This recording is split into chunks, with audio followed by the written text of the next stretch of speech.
My rags have turned into a beautiful gown, said Cinderella, and the pumpkin and mice have become a coach and a team of fine horses.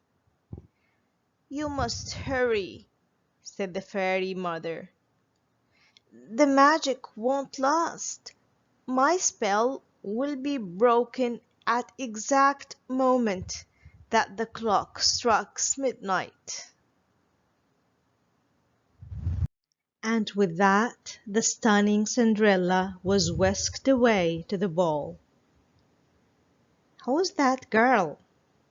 asked one of the guests as Cinderella entered the ball. "She must be royalty."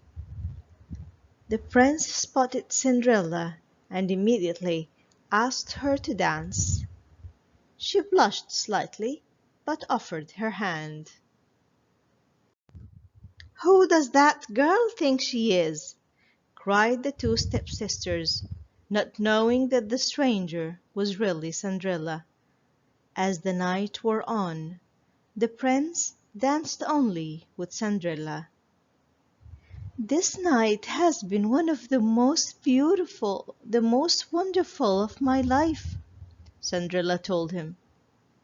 She could tell they were falling in love. "Who are you?" he asked. Before Cinderella could reply, the clock began to strike 12. It was midnight. She had forgotten all about her fairy mother's warning. "I must go home," she thought. "I cannot let the prince see me in my rags." And so she turned and ran away. "Come back!" cried the startled prince. "You didn't even tell me your name." But Cinderella didn't hear him, for she was already out of the palace doors. In her hurry, she lost one of the beautiful glass slippers her mother had given her. The prince rushed after the girl, but to no avail. However, he did find the single glass slipper that she had left behind.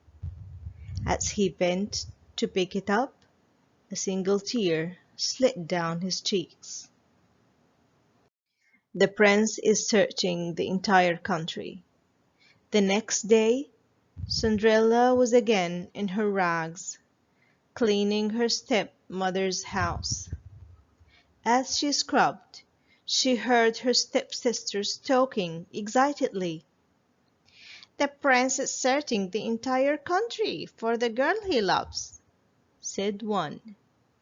"He has her glass slipper with him. Whomever it fits, he will marry," said the other stepsister. When the prince arrived at their house, Cinderella watched, hidden in a corner, as her stepsisters tried on the slipper. But their feet were far too big for the delicate shoe.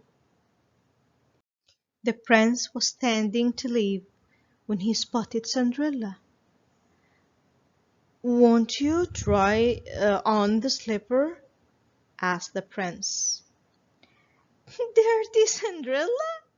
laughed the wicked stepmother. "She's not the girl you love." But the prince insisted.